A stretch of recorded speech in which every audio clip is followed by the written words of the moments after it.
सोलह साल की लड़की देखो खुला खुला बाल है, पढ़ेली स्कूल जाके छोरी क्या गजब के माल है। 16 साल की लड़की देखो खुला खुला बाल है, पढ़ेली स्कूल जाके छोरी क्या गजब के माल है। 16 साल की लड़की देखो खुला खुला बाल है, पढ़ेली स्कूल जाके छोरी क्या गजब के माल है। 16 साल की लड़की देखो खुला खुला बाल है, पढ़ेली स्कूल जाके छोरी क्या गजब के माल है।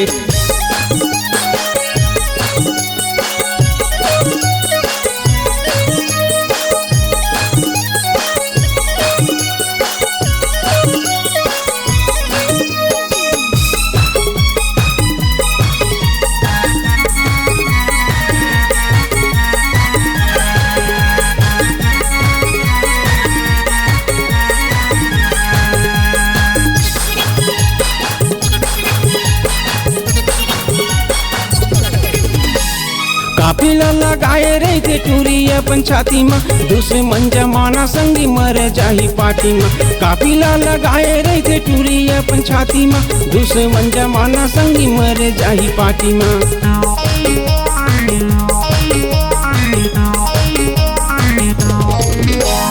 काफिला लगाए रहे थे टूरी अपन छाती में, दूसरे मन जमाना संगी मरे जाही पार्टी में। पहने जूती मोंजा संगी रेंगत रही थे एक्शन में, पान खाए मुँह रंगाए टूरा देखे टेशन में। एती ते तिल कौन पूछे रे हुस्न में कमाल है, सेती ते तिल कौन पूछे रे हुस्न में कमाल है। 16 साल के लड़की देखो खुला खुला बाल है, पढ़ेली स्कूल जाते छोरी क्या गजब के माल है। 16 साल के लड़की देखो खुला खुला बाल है, पढ़ेली स्कूल जाते छोरी क्या गजब के माल है।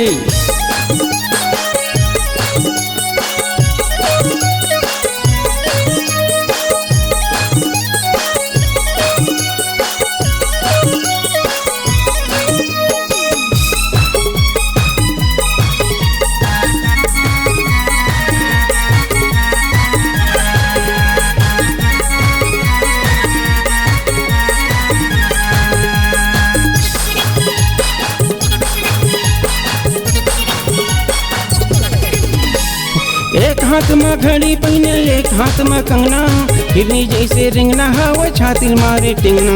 एक हाथ में घड़ी पहने एक हाथ में कंगना, हिरनी जैसे रिंगना हवा छातिल मारे टिंगना।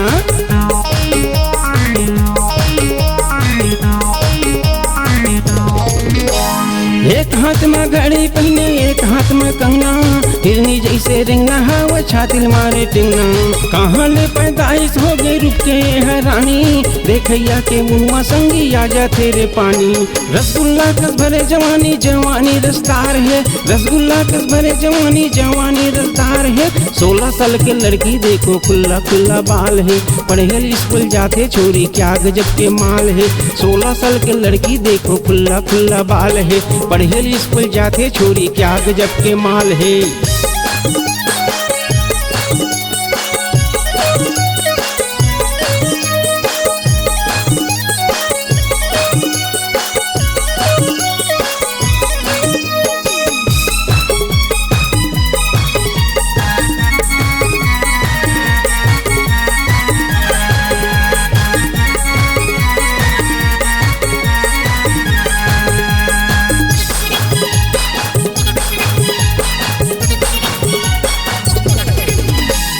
सब टूरा पाटा बन के घूमता एकर पाछू माँ, सेखिया टूरा लेटर दे के कर ली अपन काबू माँ। सब टूरा पाटा बन के घूमता एकर पाछू माँ, सेखिया टूरा लेटर दे के कर ली अपन काबू माँ।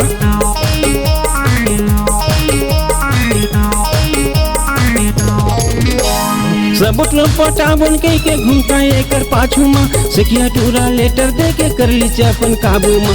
टेढ़म रही से करादत कौन पटा रह सकता है, कर्म हो जो लड़कों का रे नाम जगा रह सकता है। सुनो छोने पैरी बाजे खुले खुले फुल्ले बाल है, छुनुर छुनुर पैरी बाजे फुल्ले फुल्ले गाल है। 16 साल के लड़के देखो खुल्ला खुल्ला बाल है, पढ़े स्कूल जाके छोरी क्या गजब के माल है। 16 साल के लड़की देखो खुल्ला खुल्ला बाल है, पढ़े स्कूल जाके छोरी क्या गजब के माल है। 16 साल के लड़की देखो खुल्ला खुल्ला बाल है, पढ़े स्कूल जाके छोरी क्या गजब के माल है। 16 साल के लड़की देखो खुल्ला खुल्ला बाल है, पढ़े स्कूल जाके छोरी क्या गजब के माल है। 16 साल के लड़की देखो खुल्ला खुल्ला बाल है, पढ़े स्कूल जाते छोरी क्या गजब के माल है।